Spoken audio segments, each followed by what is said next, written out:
नमस्कार मित्रांनो, रोहित खेरकर यूट्यूब चॅनलवर तुमचं खूप खूप स्वागत आहे. आज आपण एका अशा विषयावर सविस्तर विश्लेषण करणार आहोत ज्याची तुम्ही सगळेच अतिशय आतुरतेने वाट पाहत आहात. 26 एप्रिलला झालेल्या बॉम्बे हायकोर्टाच्या शिपाई पदाची दुसरी ॲन्सर की अद्याप का रखडली आहे? यामागे नेमकं काय रहस्य दडलंय? चला तर मग थेट या विश्लेषणाला सुरुवात करूया. पहिली ॲन्सर की आल्यापासून तुमच्या सर्वांच्या मनात एकच प्रश्न घोळतोय, बरोबर?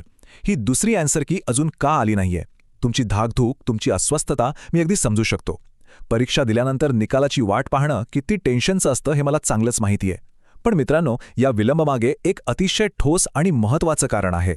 नेमकं काय घडलंय हे समजून घेण्यासाठी आपण आधी थोडं मागे जाऊया. तुम्हाला आठवत असेल, लिपिक आणि चालक पदांची पहिली ॲन्सर की आली, पाठोपाठ शिपाई पदाची हे आली. इथपर्यंत सगळं काही अगदी वेळेत आणि सुरळीत सुरू होतं. त्यानंतर लिपिक आणि चालक पदांची दुसरी ॲन्सर की सुद्धा वेळेत प्रसिद्ध झाली. पण जेव्हा शिपाई पदाच्या दुसऱ्या ॲन्सर कीची वेळ आली, तेव्हा मात्र ही साखळी अचानक थांबली. आता इथेच खरी मेख आहे. सहसा काय होतं, लिपिक आणि चालक पदांचे अपडेट्स आले की अगदी दुसऱ्याच दिवशी शिपायाचेही अपडेट्स येतात. इतर पदांची प्रक्रिया अगदी विना अडथळा पूर्ण झालीय. पण यावेळी मात्र शिपाई परीक्षेची गाडी पहिल्या आन्सर की नंतर अचानक थांबलीय. हा सध्याचा विलंब नक्कीच असामान्य आहे आणि तो का झालाय हे आता आपण पाहूया. तर चला या प्रकरणाच्या मुळाशी जाऊया आणि तपास करूया की कल्याणमध्ये नेमकं काय घडलंय.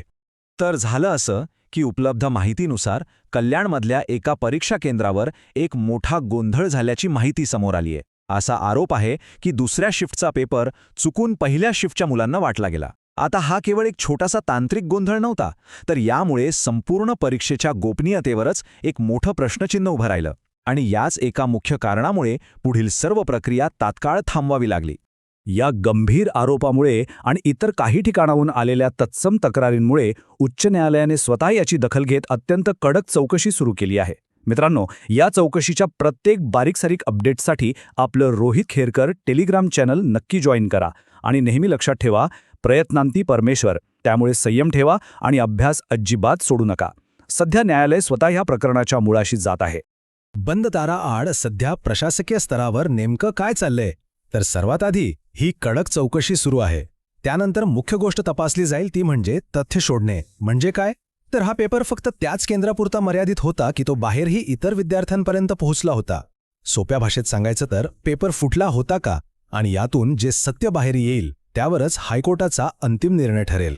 आता तुमच्या मनात लगेच प्रश्न आला असेल की याचे परिणाम काय होतील, पुढे नेमकं काय होणार? इथे दोनच शक्यता आपल्या समोर आहेत. पहिली शक्यता, जर चौकशीतून असं सिद्ध झालं की पेपर बाहेर गेलाच नाहीये, तर काहीच टेन्शन नाही, प्रक्रिया पूर्ववत होईल आणि दुसरी आन्सर की लगेच प्रसिद्ध केली जाईल. पण दुसरी शक्यता, जर पेपर फुटल्याचं स्पष्ट झालं तर मात्र परिस्थिती पूर्णपणे बदलेल. अशावेळी पुढील योग्य आणि कठोर कारवाई कोणती असावी याचा सर्वस्वी निर्णय उच्च न्यायालय स्वतः घेईल. पण मित्रांनो, एक गोष्ट अगदी ठामपणे सांगतो, निष्कर्ष काहीही असो, अंतिम निर्णय हा नेहमी 100% विद्यार्थी केंद्रितच असेल. उच्च न्यायालयाकडून असा कोणताही निर्णय घेतला जाणार नाही ज्यामुळे तुमच्यासारख्या प्रामाणिक उमेदवारांचं नुकसान होईल. पारदर्शकता राखणे आणि विद्यार्थ्यांचं हित जपणे हेच न्यायालयाचं सर्वोच्च प्राधान्य असेल. मग आता तुम्ही विचाराल की आपण काय करायचं? विद्यार्थ्यांसमोर आता काय पर्याय आहेत? तर खरं सांगू, संपूर्ण प्रक्रिया या चौकशीच्या अहवालावर अवलंबून असल्याने सध्या स्थितीत चौकशी पूर्ण होईपर्यंत वाट पाहणे हाच एकमेव मार्ग आहे. उच्च न्यायालयाच्या न्याय प्रक्रियेवर पूर्ण विश्वास ठेवा आणि थोडा संयम बाळगा, कारण सध्या तरी आपल्याकडे या व्यतिरिक्त दुसरा कोणताही पर्याय नाहीये. अशा तणावपूर्ण काळात एक गोष्ट नेहमी लक्षात ठेवायची की न्यायालयीन प्रक्रियेचा मुख्य हेतूच न्याय आणि पारदर्शकता देणं हा असतो. त्यामुळे संस्था सर्व उमेदवारांसाठी निष्पक्षतेची पूर्ण खात्री करेल. तुम्ही उगाच घाबरून जाऊ नका किंवा सोशल मीडियावरील कोणत्याही अफवांना बळी पडू नका. तर शेवटी जाता जाता तुम्हाला एकच विचारतो, ही सखोल चौकशी पूर्ण होईपर्यंत या न्याय प्रक्रियेवर संयमाने विश्वास ठेवायची तुमची तयारी आहे का? संयम आणि सकारात्मकता हाच आता सर्वोत्तम मार्ग आहे.